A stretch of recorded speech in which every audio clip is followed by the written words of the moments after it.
E aí, gente? Estamos preparados para o último vídeo do ano? Estamos. Por aqui estamos. Pensei em falar hoje de leitura, porque essa é uma meta que eu quero para o meu 2026. Esse foi um ano que eu li muito. Sempre gostei de ler, mas esse ano eu me reconectei bastante assim com a leitura. E eu pensei em passar algumas dicas práticas, contar algumas histórias assim de como a leitura tem me ajudado.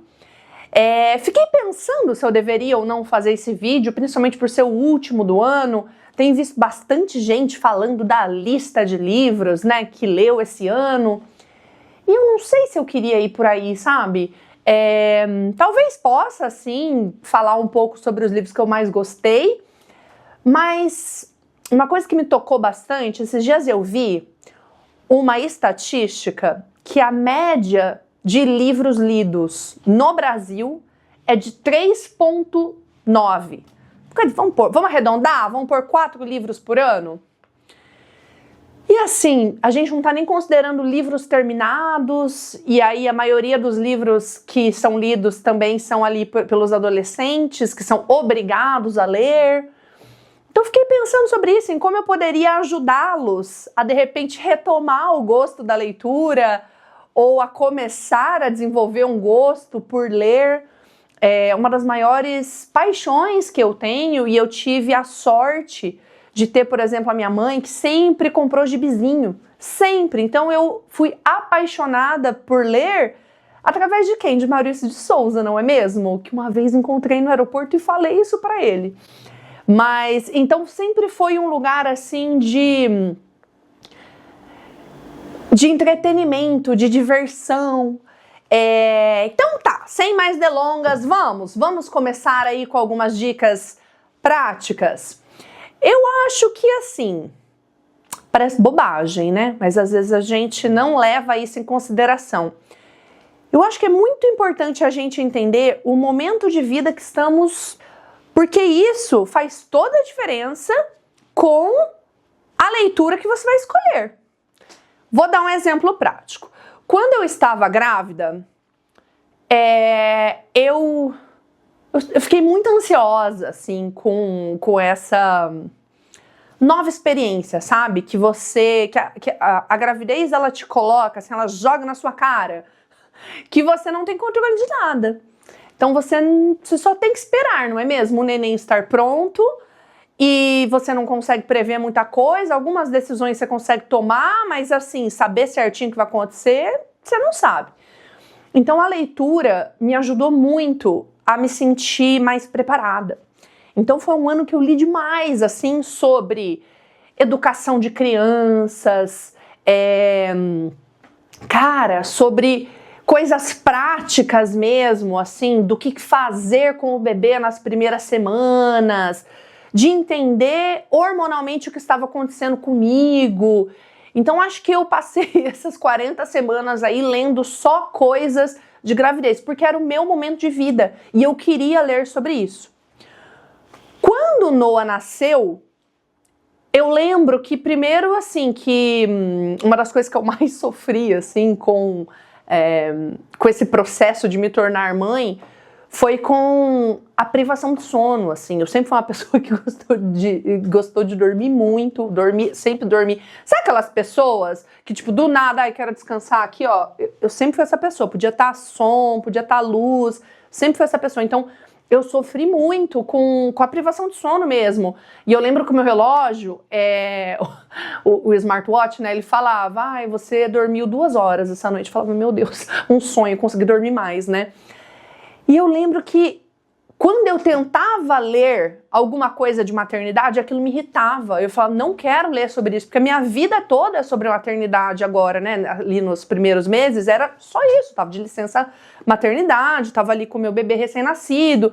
Então eu não conseguia mais digerir nada sobre a educação do bebê, porque eu não tava, apesar de eu estar vivendo esse momento, eu não tava na vibe de querer saber mais informação. Eu precisava de uma válvula de escape. E aí aconteceu um momento muito interessante, que foi o quê? Uma vez conversando com o Pradip, ele me falou que estava lendo um livro chamado Fourth Wing. A tradução no Brasil ficou A Quarta Asa, na época não tinha nem tradução pro português ainda. E ele falou, cara, você vai curtir, é um livro de fantasia, uma vibe Harry Potter. O pitch foi, é uma vibe Harry Potter com jogos vorazes, mas para um público mais adulto. Falei, gente, será? E eu comprei o livro, aí já fica uma dica, né? Vamos fazer uma dica? Comprei aqui o Kindle, eu já leio no Kindle já faz alguns anos. Me ajuda demais, principalmente como eu moro fora, eu consigo ler muita coisa em português através do Kindle. Comprei o Kindle numa época que eu viajava muito a trabalho, então foi conveniente, assim, porque às vezes eu levava um livrão, terminava o livro, ainda estava viajando a trabalho e tinha que ficar carregando o livro, porque eu não sabia se eu deixava o livro, se eu, enfim, não sabia o que fazer e eu ficava sem uma outra leitura. Demorou, assim, para eu acostumar, confesso, porque eu sempre gostei de ler livro físico e sentir o cheirinho do livro, mas o Kindle tem me ajudado muito e me ajudou demais nessa época aí que o Noah tinha acabado de nascer, porque era muito fácil. Às vezes ele ia mamar e aí eu tinha uma almofada assim, né, de amamentação, então eu só colocava aqui, ó, abria assim, segurava aqui, aí só com o meu polegar aqui, ó, pá, pá, pá, pá, eu ia passando a página. E aí você tem como, gente, essa publi pro Kindle, um sonho ser patrocinada, não é mesmo? Vamos que vamos. E aí, o que acontece? Você consegue, inclusive, mudar a luz, então, quando mesmo que o quarto esteja todo escuro, então às vezes eu acordava para dar de mamar pro Noah 2 da manhã, 3 da manhã, não é uma luz forte, não é aquela luz azul que o neném vai acordar, você consegue colocar até, se você quer uma luz mais quente, uma luz mais fria, você consegue reduzir, então é ótimo, nossa, isso aqui me faz ler muito mais. Mas voltando para a Quarta Asa, cara, e aí eu comecei a ler A Quarta Asa e eu fui transportada para um mundo que foi quase uma fuga da realidade que eu estava vivendo naquele momento. Quando eu falo fuga, dá a impressão que meu Deus, tadinha. Não é sobre isso, eu estava amando ser mãe, eu me planejei para ser mãe. O Noah foi um menino planejado, a gente, sabe, a gente realmente queria ele. Só que nada me preparou para as primeiras semanas ali de puerpério, de privação de sono. E através da literatura, eu falo que a literatura me salvou mesmo, porque esse foi o primeiro livro que me abriu para um mundo de fantasia que nem era uma literatura que eu estava explorando mais. Porque eu tive uma época ali que eu li muita biografia, pensando no meu trabalho, sobre coisas práticas, assim. Vez ou outra eu li alguma coisa de Júlio Verne, por exemplo, é uma coisa que é um autor que eu gosto, mas era muito mais assim corporativo, sabe? Eram umas leituras mais pensando em como isso ia impactar o meu trabalho. E foi tão maravilhoso, porque eu me dei conta que os livros que eu estava lendo até então, por alguns anos, eram livros que os outros esperavam que eu lesse. Então eram livros ou para me ajudar no trabalho, ou eram os livros para me ajudar a cuidar melhor do bebê. E aí quando eu me dei conta que existia aquele mundo de fantasia, que não era um mundo diferente para mim, mas é um mundo que fazia muito tempo que eu não me conectava, porque eu fui uma pessoa que leu Harry Potter no auge do Harry Potter, li Percy Jackson, então esses livros, assim, Jogos Vorazes, fizeram parte ali da minha adolescência e dos meus 20 e poucos anos, mas fazia muito tempo, mais de 10 anos que eu não lia nada sobre isso, e foi tão maravilhoso, gente.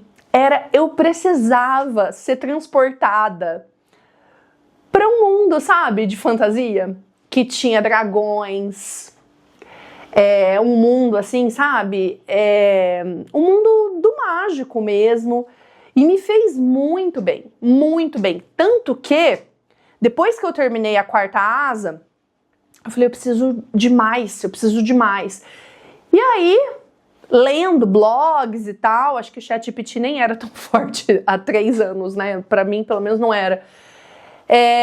Eu fiquei sabendo de uma outra série chamada ACOTAR. Cara, e aí eu entrei no mundo dos féricos. Gente, ACOTAR, maravilhoso. E foi muito legal. Eu precisava, sabe? Eu precisava desse meu momento, assim, de só não ficar naquele rolê da rotina com a criança, sabe? Que acho que quem é mãe aqui, acho que vai entender, sabe? De acorda, troca a fralda, esteriliza a mamadeira, aí vai, esteriliza a bomba para remover leite, aí dá banho na criança, aí você malemar consegue tomar um banho, aí, sabe assim, não consegue comer direito, muito colo e muito peito, não mamava pra caramba, não conseguia dormir. Então, assim, me ajudou tanto a manter 5% da Bianca que não era mãe, sabe? E desde então, eu me reconectei de uma forma tão grande com a leitura, e eu acho que o meu papel hoje é talvez te ajudar a se reconectar, ou se conectar pela primeira vez. Porque tudo começa como eu estava dizendo no começo do vídeo, tudo começa com entender o momento de vida que você tá. De repente, você não tá numa vibe de ler, assim, uma obra literária maravilhosa, que realmente é importante, mas de repente você não tá nessa vibe. Porque você tá estressado, você tá, sei lá, desempregado, você tá com um filho pequeno chorando, ou porque você tá ansioso, ou porque, não sei qual que é a tua realidade. Então, acho que é importante entender o tipo de leitura que vai te ajudar, porque a leitura, ela te ajuda a ir para um outro mundo, mas não só isso, ela te ajuda a ter empatia, ela te ajuda a ser criativa, ela te ajuda a viver pela lente de um outro personagem. Então isso é maravilhoso, que eu acho que foi um processo também que eu me reconectei nesses últimos 3 anos, de ler ficção, de ler mais ficção, porque eu tive uma vibe, assim, tive uma época que eu li muita não ficção, e que é maravilhoso, para conhecer história, para conhecer outras coisas, mas eu me conectei muito, e esse ano, especificamente, e aí, conectando com o lance de entender o momento, o Noah tá com 2 anos e 8 meses, ele tá mais independente, ele dorme mais. Então, a minha qualidade de sono também aumentou. Ele já não é tão dependente, assim, que nenhum recém-nascido é, né? Então, eu já tô conseguindo explorar temas mais pesados na leitura. Porque antes eu não conseguia. Imagina, gente, vou ler um negócio, assim, de uma história triste, quando eu, de repente, também não tava num momento super com energia lá em cima. Então, é importante fazer essas leituras, sabe? E esse ano eu me reconectei com o Brasil. Eu sinto que eu tô com uma sede de Brasil, de entender esse Brasil, que é tão diverso, que é tão plural, que foi construído aí com muito sofrimento também, né? Então eu acho que eu tô preparada e eu tô querendo saber cada vez mais disso. Vou dar exemplos de livros que eu li esse ano com essa temática. Cara, um dos livros mais lindos que eu li na minha vida foi Um Defeito de Cor. Gente, livro assim, para entender o Brasil, a gente às vezes não dá nome certo para as coisas, né? Então a gente fica falando, os escravos vieram. Cara, não é que os escravos vieram. As pessoas foram sequestradas e vieram à força, no navio, numa condição horrível. E aí você lê esse livro que começa pelo olhar de uma criança. E aí eu não consigo falar muito assim sem dar spoiler, então eu vou me conter. Mas é a perspectiva dessa menina preta que foi traficada ilegalmente. Era uma menina livre, inclusive. E essa perspectiva, sabe, dela de ter vindo pra cá, os sentimentos, o medo, as coisas que ela passou, e depois ela vai crescendo. Então acompanha a vida dela por alguns anos aí. Não sei exatamente, uns 40, 50, 60 anos.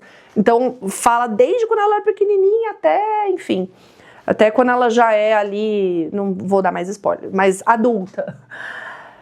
E assim, foi um livro tão forte, um livro longo, um livro forte, que eu precisei parar, assim, no meio da leitura, sabe? Porque existem algumas passagens, assim, tão viscerais, que eu precisava fazer uma pausa, assim, e aí a beleza do Kindle, que eu acho muito fácil você colocar uma outra leitura. Então eu às vezes faço isso. Tô lendo um negócio pesado e senti que aconteceu um capítulo ali muito pesado que eu preciso digerir, eu pego um livro mais levinho para ler. Então esse ano, por exemplo, enquanto eu tava lendo Um Defeito de Cor, eu nunca tinha assistido a série Bridgerton. E eu gosto às vezes de umas séries mais leves, assim, sabe? Umas coisinhas só pra distrair, sabe? As coisas não precisam ser todas profundas, todo dia um documentário, não é mesmo?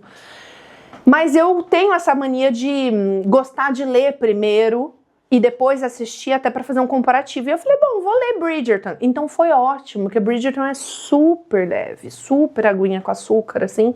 Então eu intercalava, são 8 livros, então, mas você lê bem rápido. Então, às vezes eu lia ali alguma coisa, voltava para Um Defeito de Cor. Lia ali outro Bridgerton, voltava para Um Defeito de Cor. Maravilhoso. Outro livro que eu tive o privilégio de ler esse ano foi O Som do Rugido da Onça. Meu Deus, gente, que livro maravilhoso.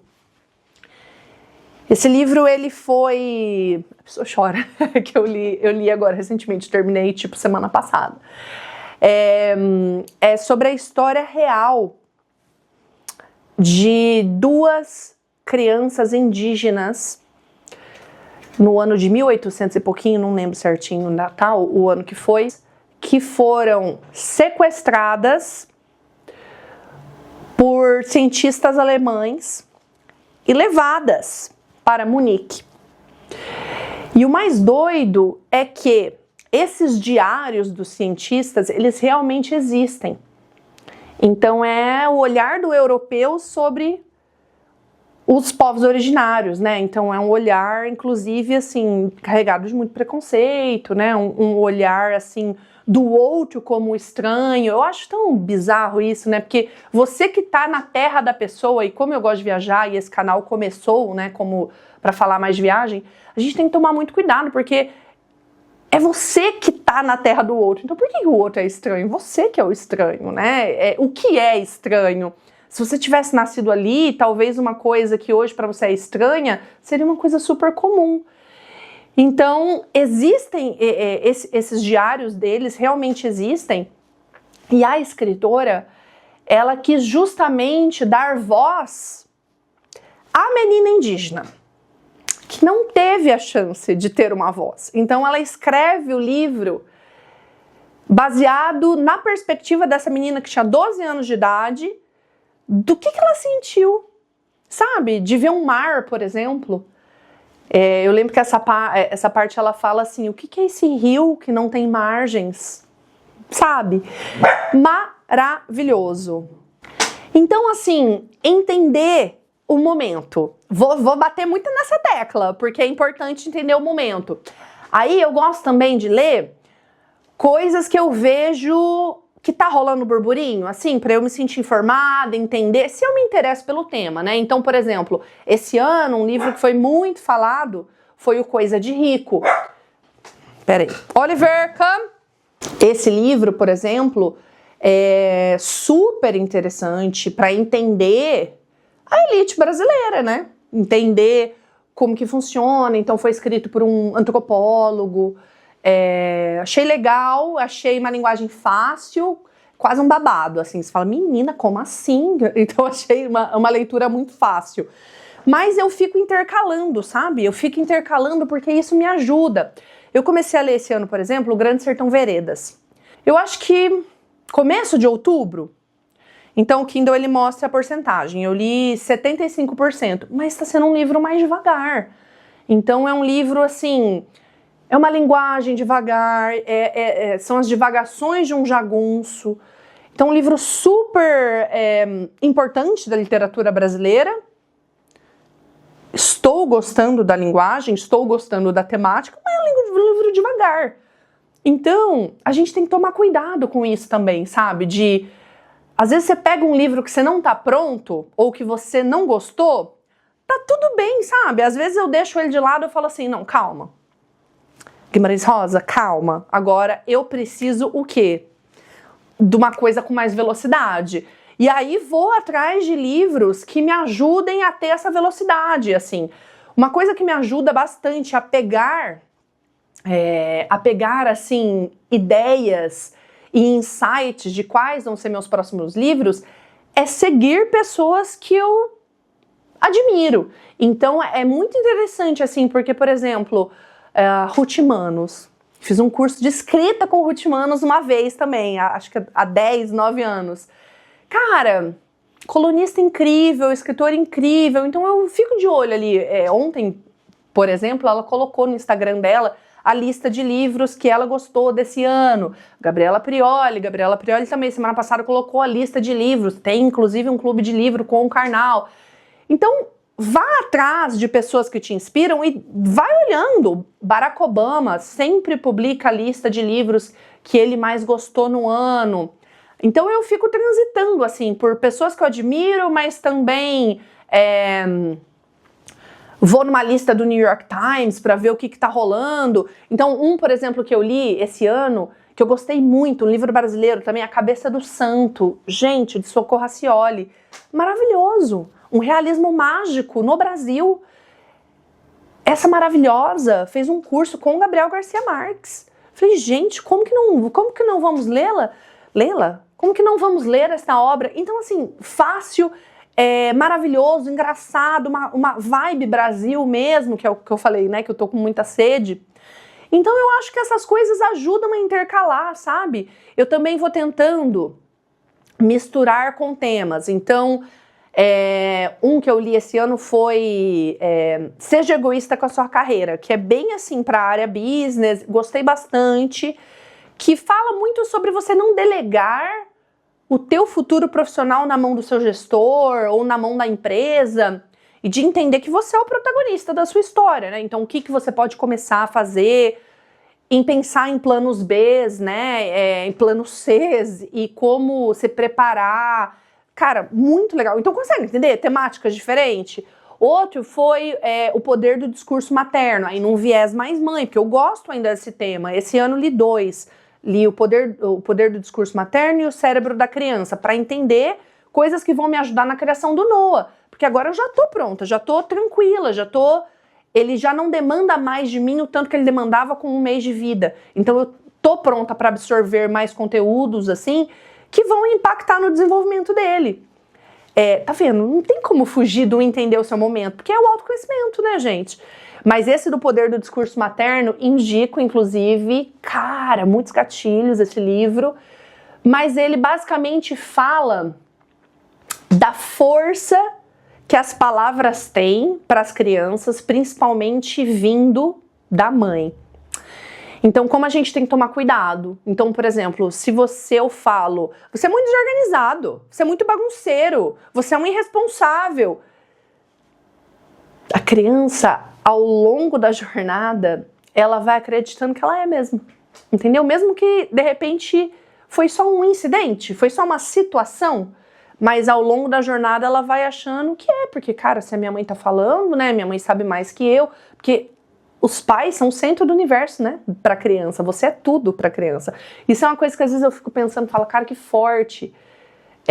O Noah, eu sou tudo pro Noah, né, e aí um adulto, a criança, é lógico que é uma grande parte da vida, mas não é a vida toda, né. Você tem a parte profissional, você tem seu marido, você tem seus pais, você tem seus amigos, tem uma, né. Então é muito louco, é muita responsabilidade, e foi um livro que me fez pensar muito, assim, na minha própria história como criança, mas também quais padrões eu não quero repetir, que eu quero quebrar mesmo, para não ser uma criança diferente e eu não passar traumas. Então, cara, só temática boa. Peraí que eu fiz uma anotação aqui, deixa eu ver se temos mais alguma coisa. Ah, calma, eu separei em 4 temáticas, tá? Esse ano eu li bastante de Brasil, li alguns clássicos. Também tem uma vibe internacional, que eu gosto, né, de saber o que tá rolando. E aí eu tive o prazer de ler pela primeira vez Isabel Allende. Caramba, gente, só vão. Eu li A Casa dos Espíritos, né, que é o primeiro romance dela. Eu fiquei tão apaixonada que logo quando eu acabei A Casa dos Espíritos, eu falei, preciso ler mais alguma coisa dessa mulher. E eu li Violeta. Ela é maravilhosa, gente, só vão, sabe? Assim, uma sensibilidade, muita coisa de América Latina, traz, sabe? Traz ali, é ficção literária, mas aí do nada solta uma coisa de ditadura da América Latina, então você vai enxergando as coisas. Eu acho que é essa a beleza de ler ficção literária. Quando você fica sabendo, ditadura na América Latina, tantas pessoas morreram e tal, cara, é triste pra caramba. Lógico que é triste pra caramba. Mas quando você lê Ainda Estou Aqui e você vê pelos olhos da personagem o que foi mesmo passar por aquilo, como que foi a dor, porque assim, é o zoom, é um zoom assim, que não amplia, é um zoom que vai no detalhe, vai na história, vai no sentimento, você tá dentro da casa da personagem. Então é muito lindo, assim, eu acho que é um exercício de empatia, né, mas também um exercício de se colocar no lugar do outro, mas também um exercício de aumentar seu repertório. Então, não sei, ajuda. Então, gente, eu espero que em 2026 você volte a ler mais, ou pegue o gosto para ler. Eu também espero que eu consiga manter esse ritmo, porque esse ano foi um ano que eu consegui ler bastante e me preencheu de uma forma, sabe? Porque é a tua atenção ali, é a sua atenção, é você vê, sabe, que é diferente, porque às vezes a gente vai, sei lá, numa rede social, vai olhar, quando você vê, você fala, meu Deus, que 2 horas aqui, Senhor, o que eu fiz no meu tempo? Então é engraçado que quando a gente lê alguma coisa, eu pelo menos não fico com essa impressão de que eu perdi meu tempo, sabe? Eu fico, pelo contrário, tipo, cara, que massa, que legal que eu me dei esse tempo, que eu aprendi sobre isso. Então, procurem temas que te interessem, comece por aí, sabe? Temas que te interessem, pode ser para você se aprofundar num assunto ou para te colocar fora da sua zona de conforto e você ver o mundo por uma outra ótica, ou para te ajudar a se desenvolver na sua carreira, na maternidade, enfim, muitos temas, né? Acho que essa é a beleza também nos livros. Tem tanta coisa, né, para todos os gostos.